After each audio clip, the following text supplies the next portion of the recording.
Okay, good evening to all of you and welcome to all in Minister classes. And this is video lecture dedicated for GATE Engineering Services exam and semester exam. And this is video lecture series on metal forming process, and this is lecture number 6. In this lecture, I am going to discuss with you some forging process, and this is forging process part 2, correct?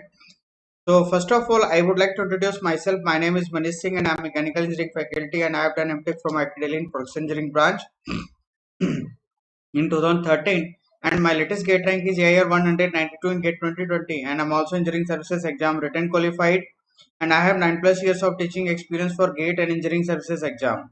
And I also mentored 10,000 plus students across the India, online as well as offline, correct? So once again, welcome to all and good evening to all of you once again.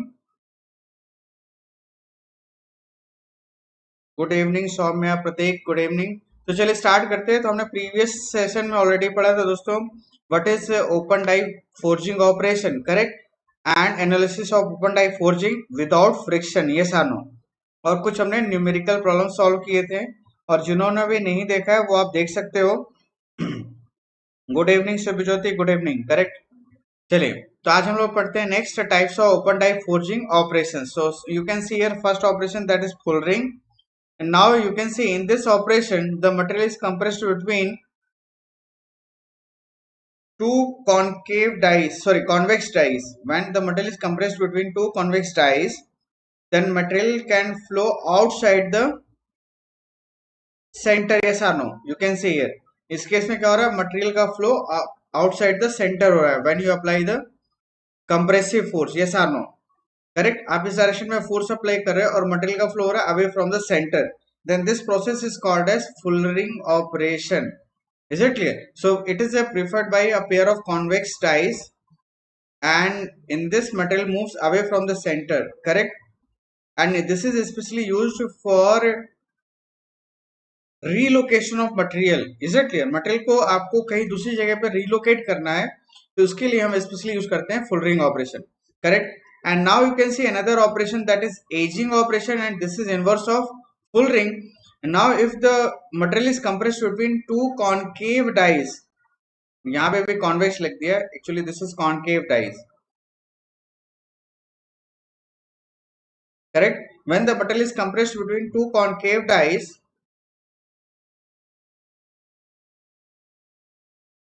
correct, like this, then the material can flow towards the center. Is it clear? material किधर flow हो रहा है दोस्तों? Towards the center. Is it clear?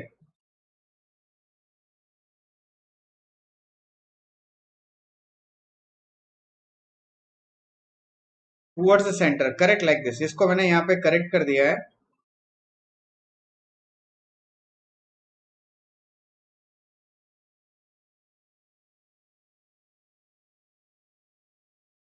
Correct दोस्तों। यहाँ पे material का flow centre की तरफ हो रहा है, करेक्ट है। तो इस तरीके की प्रोसेस कहते हैं हम edging operation, and it is specially perform to again to relocate the material, और you just need to accumulate some material at a particular point, at a particular position, then you just perform this aging operation, yes or no, correct. Another now you can see here we have a question in IS 2003 का question दोस्तों, a forging method for reducing the diameter of bar and in the process making it longer is termed as, correct. इसमें diameter क्या हो रहा है दोस्तों, reduce हो रहा है और लेंथ बढ़ रही है, करेक्ट है। तो करेक्ट आंसर क्या होगा, the correct answer is fullering operation, yes और नो। चलिए नेक्स्ट आगे बढ़ते हैं। Next operation, that is cogging operation. Now you can see, suppose you have a very large object, एक काफी लेंथी ऑब्जेक्ट है, एंड द होल लेंथ में आपको कंप्रेस करना पॉसिबल नहीं है with the help of these dies, correct. तो हम दोस्तों करते हैं क्या है कि मल्टीपल पासेस में करते हैं, करेक्ट है। आपने इस पोर्शन को कंप्रेस किया, एंड देन इस पोर्शन को कंप्रेस करेंगे, करेक्ट है, एंड देन इस पोर्शन को कंप्रेस करेंगे। तो ऐसे मल्टीपल पासेस में जब हम मटेरियल को कंप्रेस कर रहे हैं, तो इस प्रोसेस को कह देते हैं हम cogging operation, correct. Again you can see here this is open die forging operation. Cogging operation consists of a sequence of forging compression along the length of the workpiece to reduce its cross section and increase its length. The term incremental forging is also sometimes used for this process, correct. Incremental forging भी दोस्तों हम कई बार इसे कहते हैं. Is it clear? तो this is called as cogging operation. Next you can see closed die forging or impression die forging process. Now you can see here when the material is flow in a confined passage, yes or no, एक fixed space है उसमें अगर हम material को allow करें flow होने के लिए तो इस तरीके की फोर्जिंग ऑपरेशन कहते हैं हम close die forging process. Is it clear? यहाँ पे आप देखो here we have a appropriate shape. जैसा भी ऑब्जेक्ट आपको बनाना है उसी शेप का यहाँ पे हम दोस्तों ऐसा डाई कैविटी रखेंगे. And now we compress the material, then this material can flow inside this cavity. yes or no? जैसा भी स्पेस है उसी स्पेस के अकॉर्डिंग यहाँ पे मटेरियल फ्लो होगा. तो याद रखना whenever the material is flow in a restricted passage, material को अगर हम एक पर्टिकुलर रीजन में बाउंड फोर्सफुली फ्लो कराएं तो इस तरीके की प्रोसेस कहते हैं close die forging process. Is it clear? And now you can see in closed die forging the workpiece is deformed between two dies half which carry impressions, correct, of the desired final shape. The final die is a closed cavity through which the accurate final shape can be obtained. Is it clear? और मैंने already आपको बताया था कि जो open die का final product होगा that is pre shaped product of close die forging होगा. तो after every open die forging you need to perform close die operation. ऐसा no close die forging operation. Open die के बाद 4 close die आपको करना ही पड़ेगा for getting accurate shape and size, accurate dimension. Yes और no? Okay, let's see. Now again you can see here if we talk about closed die forging process, then here we have few important points. In this process bottom die is connected with gutter. You can see ये question पूछा जाता है. This is very important point. Correct? आप देख रहे हो यहाँ पे बॉटम डाई के साथ क्या होता है दोस्तों. In bottom die we connect gutter and this gutter is nothing but you can see this is the gutter and this gutter is nothing but it is a space at which extra material can settle down. Correct है? मतलब जो आप यहाँ पे suppose this is your billet, correct है, और इस suppose आपके पास जो कैविटी है जिसके अंदर आपको ये मेटल फोर्जिंग ऑपरेशन करना है like this. You can see here ये यहाँ पे क्या है, दिस इज कैविटी. ये सिंपली आप देख सकते हो प्रीवियस स्लाइड में यहाँ पे ये जो स्पेस आपको दिख रहा है this is called as cavity. Correct है? तो दोस्तों अगर मैं कैविटी का सपोज वॉल्यूम कहूं कि here we have volume V1, तो अब आप मुझे बताओ कि आपके स्टॉक का साइज क्या होगा. सपोज दिस योर बिलेट और स्टॉक, इसका साइज क्या होगा. Suppose if it is V2 then tell me whether it is V2 is greater than V1 or V1 is greater than V2. Which one is correct? Anyone?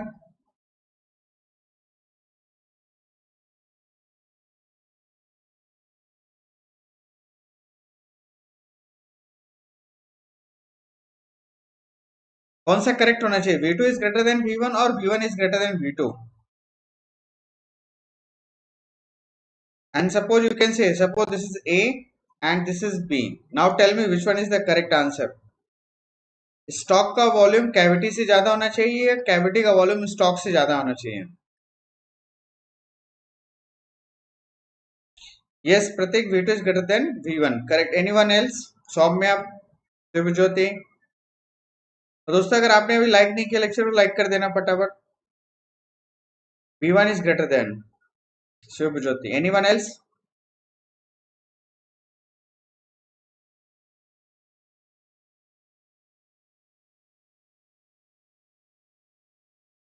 चलिए देखते हैं. देखो याद रखना V2 जो स्टॉक का वॉल्यूम होगा this is always greater than cavity.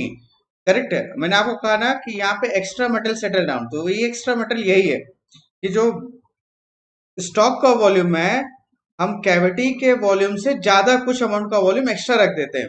Correct? और सिंपली अगर मैं V2 कहूं तो ये V1 प्लस सम डेल्टा V होगा और यही डेल्टा V क्या कहलाएगा आपका extra volume which is provided to the stock. Correct?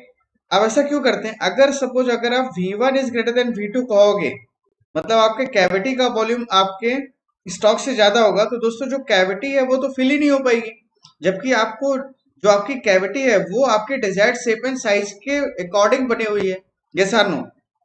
तो हम चाहते हैं कि जो हमारी डाई कैविटी है it should be completely filled with the metal. Yes और no? And for ensuring this we must consider the volume of stock higher than the volume of die cavity. is it clear? तो I think समझ में आ गया दोस्तों. Correct है? तो ये extra volume है V डेल्टा V. करेक्ट है? अब आपकी कैविटी का वॉल्यूम तो V1 है, तो ऑब्वियसली यहाँ पे मेटल कौन सा फिल होगा, V1 अमाउंट का वॉल्यूम ही फिल हो सकता है। तो रिमेनिंग डेल्टा V वॉल्यूम जाएगा कहाँ? तो दोस्तों यहाँ पे आपने देखा कि यहाँ पे हमने एक गटर प्रोवाइड किया, तो जो भी एक्स्ट्रा मटेरियल है इस गटर में जाके स्टोर हो जाएगा, ये सानो। तो अगर मैं अब यहाँ पे इसका फंक्शन बताऊं इस पर्टिकुलर गटर का स्पेशली, और या ये जो एक्स्ट्रा मटेरियल यहाँ पे ऐड हो रहा है मैं इसको भी बता दूं, this is nothing but this is called as flash, correct है। ये जो एक्स्ट्रा मटेरियल है दोस्तों इसे हम फ्लैश कहते हैं, करेक्ट है। तो अगर मैं पूछूं कि what is the function of flash, तो आप सिंपली आंसर दे सकते हो कि it ensures the complete filling of die cavity first, correct. ये फ्लैश का इंश्योर करता है, ये जो एक्स्ट्रा मटेरियल है this is called as flash, this is nothing but it ensures complete filling of the die cavity, this is first purpose. Second purpose, it prevents the failure of die, ये सारा it prevents the failure of die. और ये simply आप कह सकते हो जो gutter है इसका स्पेशली ये फंक्शन है, it act as a safety valve, correct है। ये जो गटर है ये क्या काम करता है दोस्तों, एक सेफ्टी वॉल्व का काम करता है, मटेरियल को फेल होने से प्रिवेंट करता है, ये सारा करेक्ट है। तो यहाँ पे हमने देखा flash is added to stock to ensure complete filling of the die cavity, already लिखा हुआ है। Flash act as a brake, अब इसका मीनिंग क्या होता है इसको मैं समझाता हूं।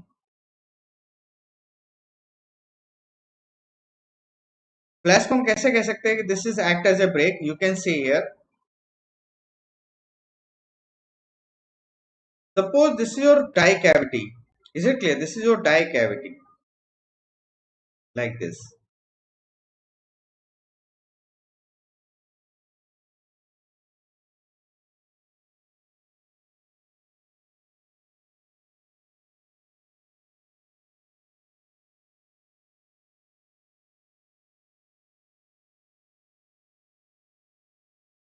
करेक्ट। इधर भी हम लगा देते हैं, you can C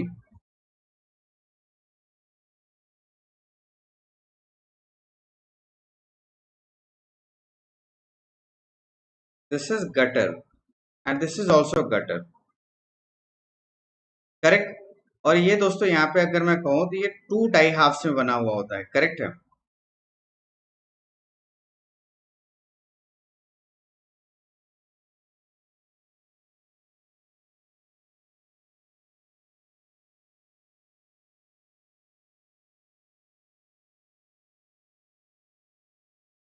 Correct. And suppose if I draw a parting line, then you can see here we have a parting line, correct. तो ये जो पोर्शन है आप देख सकते हो, this is upper portion of the die and this is bottom portion, and in between this upper and bottom portion here we compress the material, yes or no.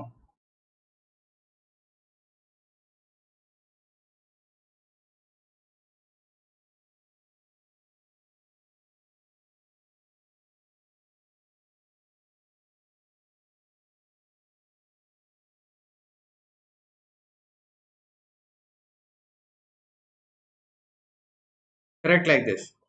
इसको मैं हैश कर देता हूं जिससे आपको आइडिया लग जाए, ये अपर डाई है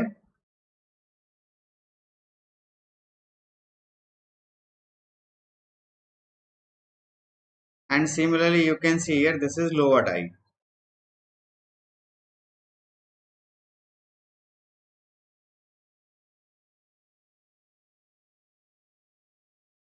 correct.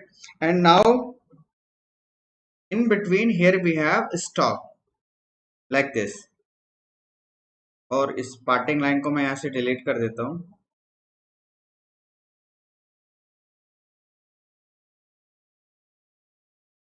करेक्ट। तो आई थिंक आपको आइडिया तो लग ही गया होगा, ऐसा no upper and bottom die and this is stock, is it clear.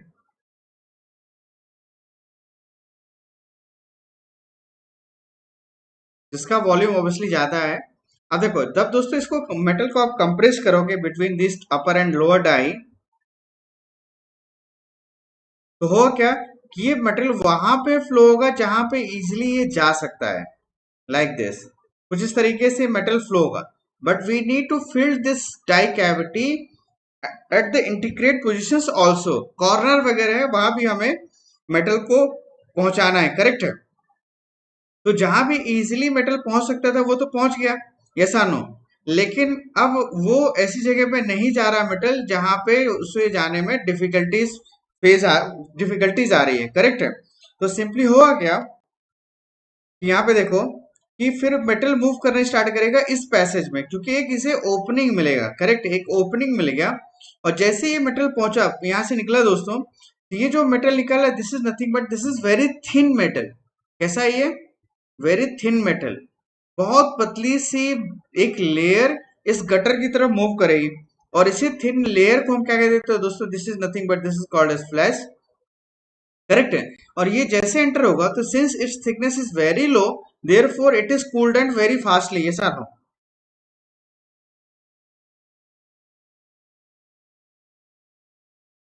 Correct, बहुत फास्टली ये कूल डाउन होगा। और जैसे फास्टली कूल डाउन होगा दोस्तों, तो इमीडिएट इसकी डक्टिलिटी क्या होगी, डक्टिलिटी रिड्यूस हो जाएगी, ये सानो। अब यहाँ पे क्या हो, डक्टिलिटी सडनली रिड्यूस हो गया, करेक्ट है।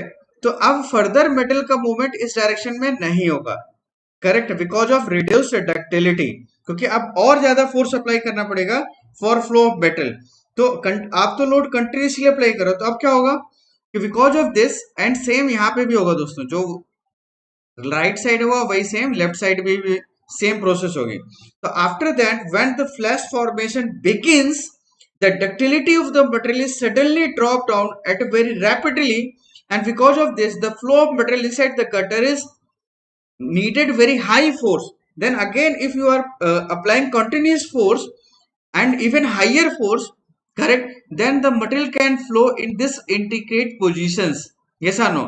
अब यहाँ पे मेटल इस इंटीग्रेट पोजीशन में भी फ्लो होने लगेगा, क्योंकि इधर अब इसे आसानी फील हो रही है as compare to it moving towards the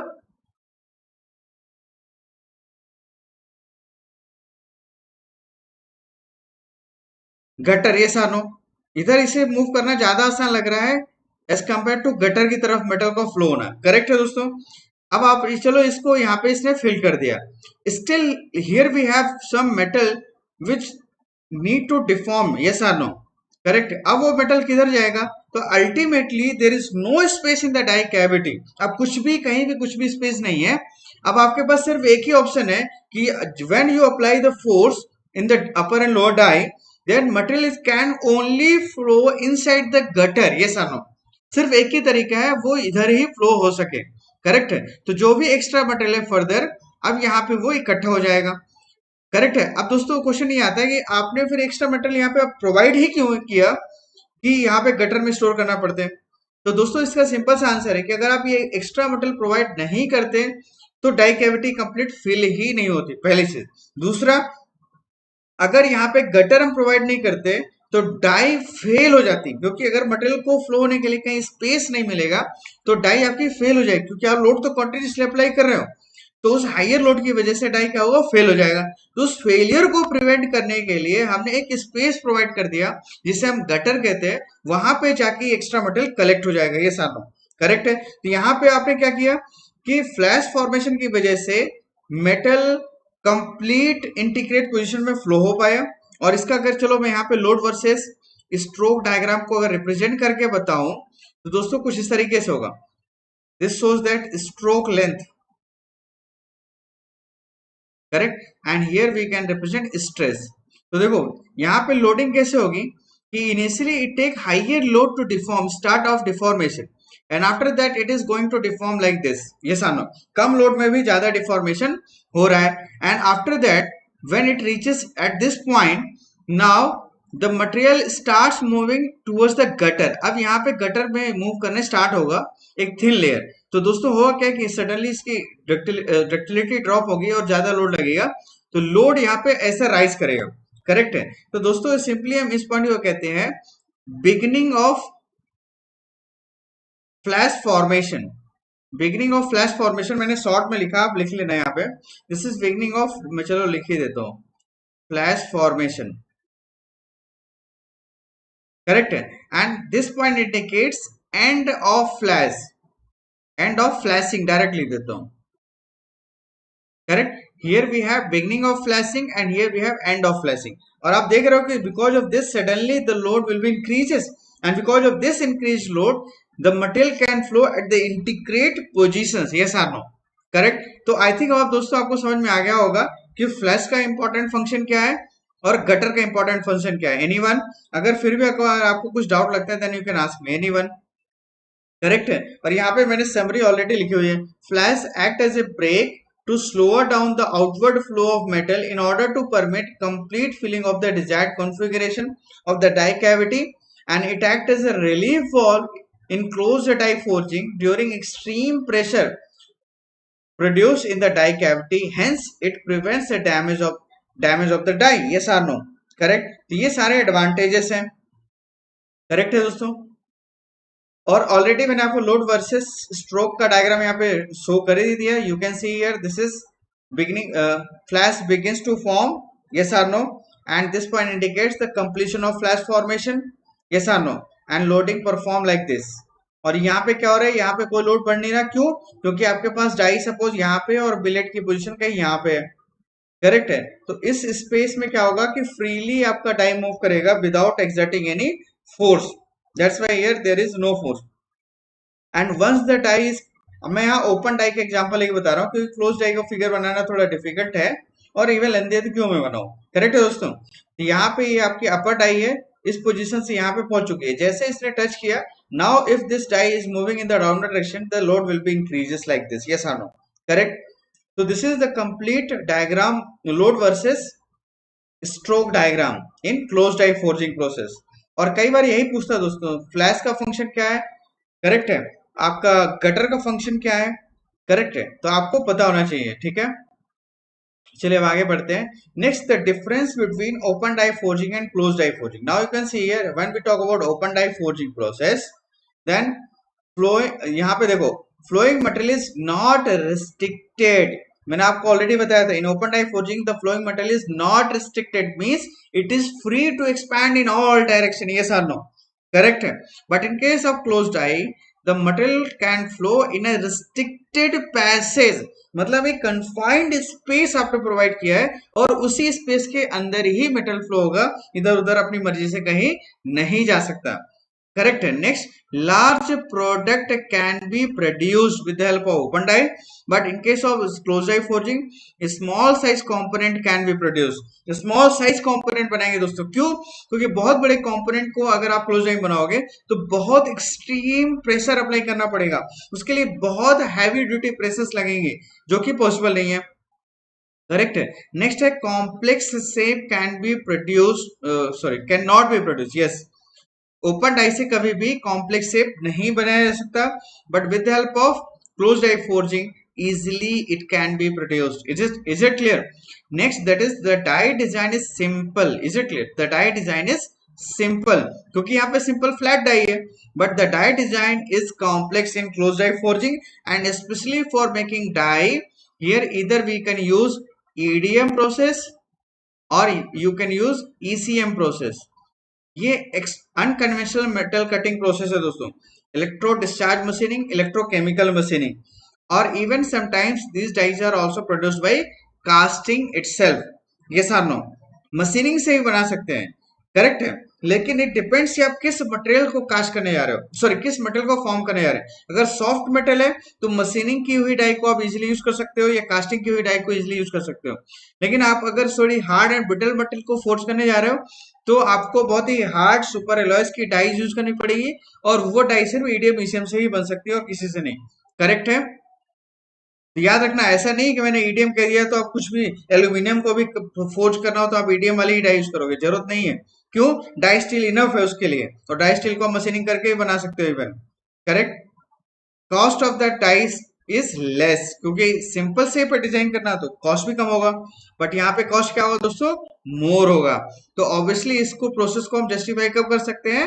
when you use in mass production. Is it clear? तो ये बेसिक डिफरेंस है. अब आप बताओ मुझे कि आपको कोई डाउट है क्या? एनीवन? और ये मैं आपको बताने वाला हूँ, ये मेरे इंजीनियरिंग सर्विसेज एग्जाम के इंटरव्यू में पूछा गया था दोस्तों. और करेक्ट है, ईएससी के इंटरव्यू में पूछा गया था. करेक्ट. सिर्फ क्या पूछा था मेरे इस इंटरव्यू में कि what is the method of producing crank shaft. Correct है.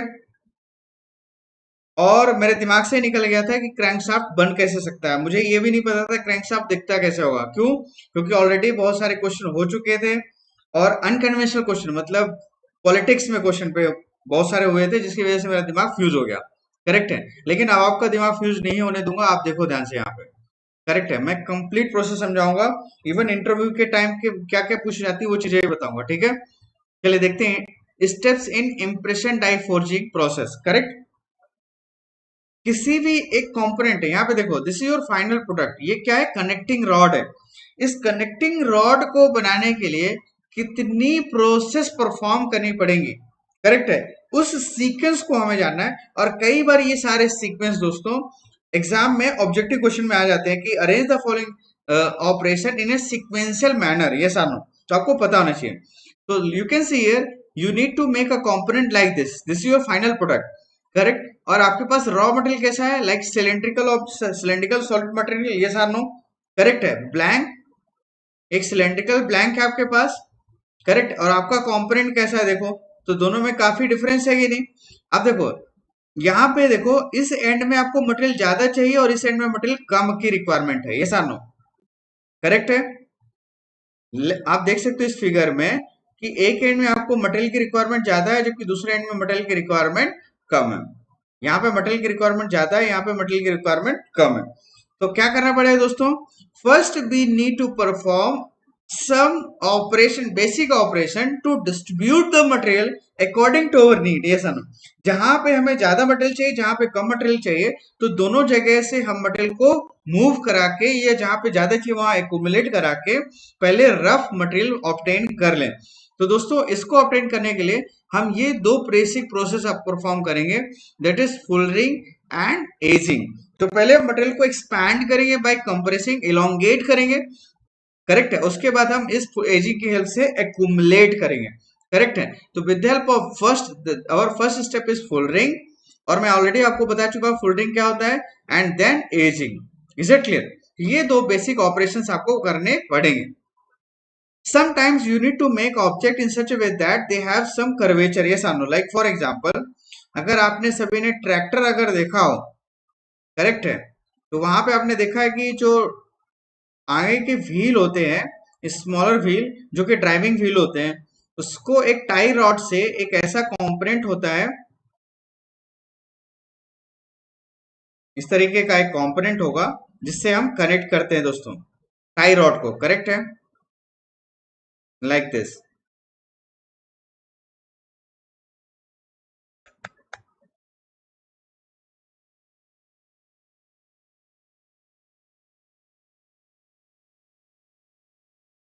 तो सपोज अगर आपको इस तरीके का कंपोनेंट बनाना है तो आपको क्या करना पड़ेगा दोस्तों कि इस तरीके से शेप दे के आफ्टर फोल्डरिंग एंड एजिंग आपको क्या करना पड़ेगा? बेंडिंग ऑपरेशन करना पड़ेगा। तो दोस्तों ये जो थर्ड ऑपरेशन है दिस इज ऑप्शनल है। क्या ये? This is optional. If it is required then you perform, if it is not required then you don't need to perform this. Correct, for example this, इसके लिए आपको कोई bending vending करने की जरूरत नहीं है, तो इस प्रोसेस को हम यहाँ पे स्किप कर सकते हैं। बट अगर नीड होती है तो हम इसे बेंडिंग ऑपरेशन भी परफॉर्म करेंगे। करेक्ट है दोस्तों?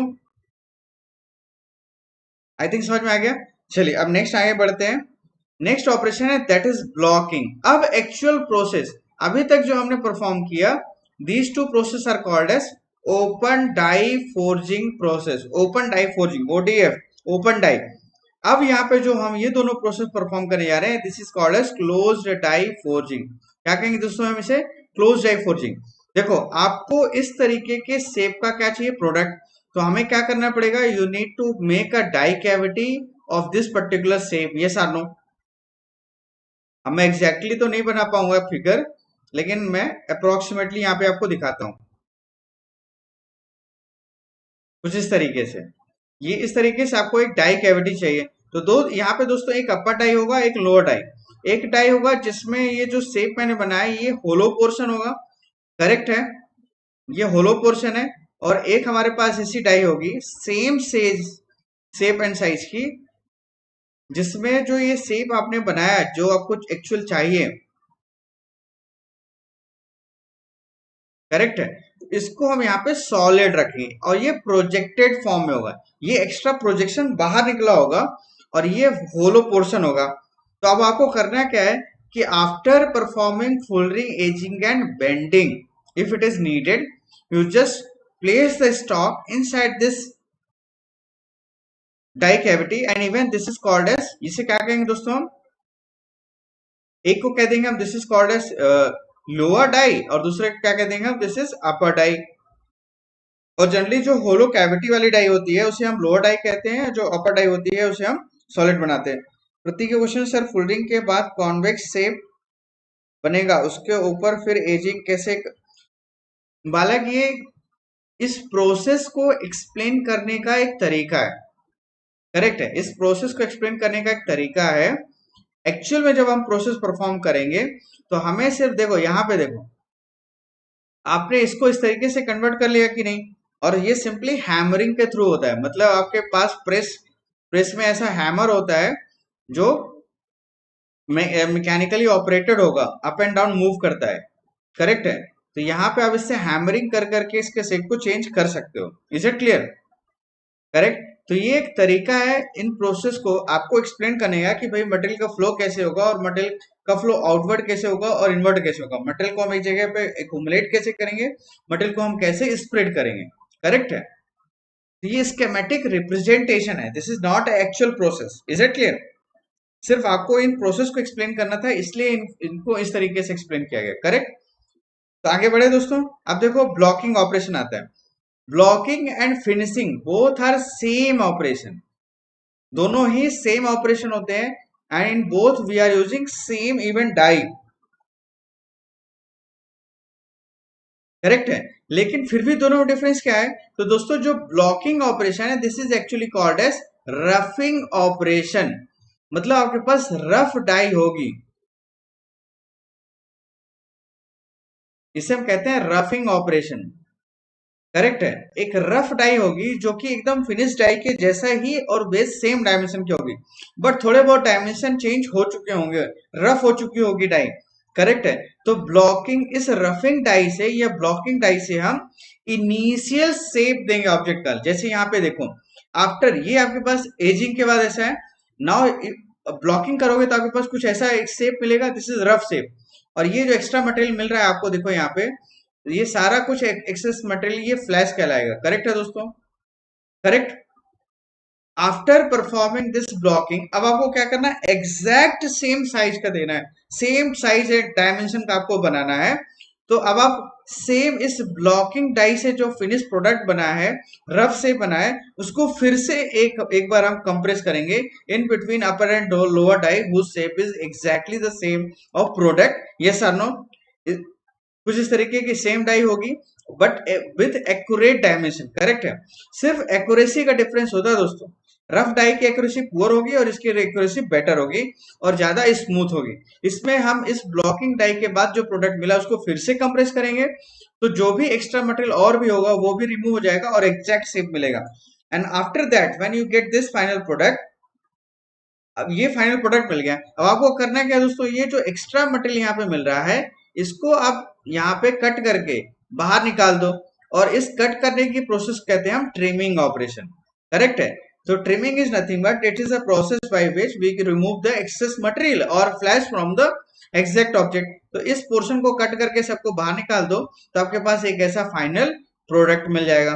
तो इतने ऑपरेशंस दोस्तों यहाँ पे परफॉर्म करने पड़ते हैं, याद रखोगे, fullering, edging, bending, blocking, finishing and trimming, correct है। Trimming is a finishing operation, last operation. Is it clear? तो आई थिंक दोस्तों समझ में आ गया क्या? अब आप मुझे बताओ यहाँ पे आपको कोई डाउट है क्या? एनीवन? किसी को कुछ भी डाउट हो तो आप मुझे बता सकते हो फटाफट। और मुझे इंटरव्यू में यही बताना था, ये सारे सीक्वेंस ही बताने थे, बट मेरे दिमाग में ही नहीं था कि वो क्रैंक शाफ्ट दिखता कैसे होगा, तो मैं बता ही नहीं पाया। मैंने कहा मशीनिंग से बनेगा, जबकि क्रैंक शाफ्ट देखा होगा बहुत आड़ा टेढ़ा बना होता है। आपने अगर शेप क्रैंक शाफ्ट का शेप देखा हो कुछ इस तरीके का।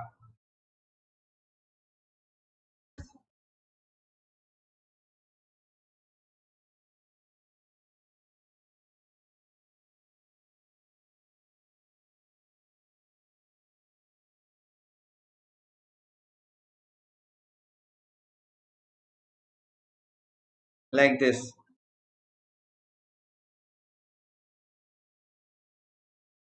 इस तरीके का शेप होता है ना क्रैंक शाफ्ट का, करेक्ट है। क्वेश्चन यही था कि what is the manufacturing process of crank shaft, और मैं उनको डिजाइन समझा रहा हूँ कि मैं पहले डिजाइन करूंगा, एग्जैक्ट शेप एंड साइज पता करूंगा, मटेरियल सेलेक्ट करूंगा, देन मशीनिंग करके बनाऊंगा, ये सब एक्सेट्रा दुनिया भर का ज्ञान दे रहा था। बट एक्चुअल में आंसर देना था कि full ring, ageing, blocking, finishing ये बता देना था, और जयराम जी की फिनिशिंग, ये आंसर था। करेक्ट है। लेकिन कई बार ऐसा हो जाता है कि जब आप इंटरव्यू में बैठे हो और आपसे कुछ इधर उधर क्वेश्चन कर रहे हो, तो आपका दिमाग आउट हो सकता है, आप क्लिक ना कर पाओ। Correct. Yes, this is the final process even, correct है शिव ज्योति।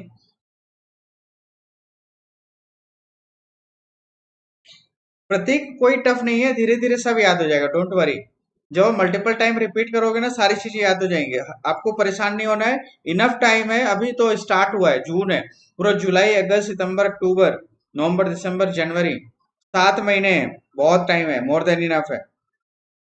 करेक्ट है। परेशान मत हो। मैंने आपको बताया था ना कि चीजों को लिंकअप करते चलेंगे।